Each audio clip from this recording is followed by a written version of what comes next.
Мен жаңа бірнеше видеоны қойғам. Мен сүй жасадым, қолым тоңа жастады. 2 сағат Боқмұрын әкімдік, не Қасқой әкімдік Ысқақовтың бұйрығымен қазақ тілінде емес ақпаратты тек қана Ресей Федерациясының тілінде алдырып тастамады. Әкімдіктің ауыл шаруашылық басқармасының бастығының орынбасары Төлеген алып тастаған өзі.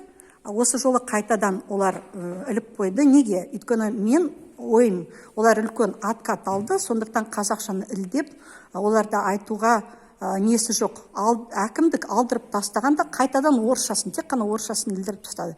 Мен бүгін тоңып тұрдым, бірнеше сағаттанда, 2 сағаттай дала аяз, қолым үсіп қала жаздады. Енді мен қантқа, әлеуметтік қантқа тұрғам 2 жерден кезек алғам. Ол кезегім менің өтіп кетті. Әрине, мен мұнда 2 сағаттай тұрдым, өтіп кетті менің кезегім. Енді әкімдікке тұрмын, келіп маған 3 келіден әлеуметтік қант алып берсін маған.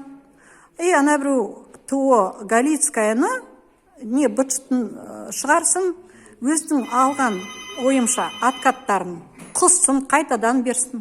Бірақ та қазақ тілін орнына келсін, қойсын. Мінеке, әкімдіктемін қазір ешкім жоқ дейді, бәрі де мен білем, әкімдік бізде сағат 1-ге кешкін сенбі күндері отыратын мен 100% білем. Талап етіп отырмын Ысқақовты, не ауыл шаруашылық бастығының, ауыл шаруашылық орынбасарын жауап берсін мұнда. Мен үсіп 63 жаста, әр неде тұрмайым, әр орысша жазудың алдында алып тастағандай. Откаттарын құссын, қазақ тілі үшін аузын аша алмайтын. Мен солай ойлап тұрмын. Откат алды деп.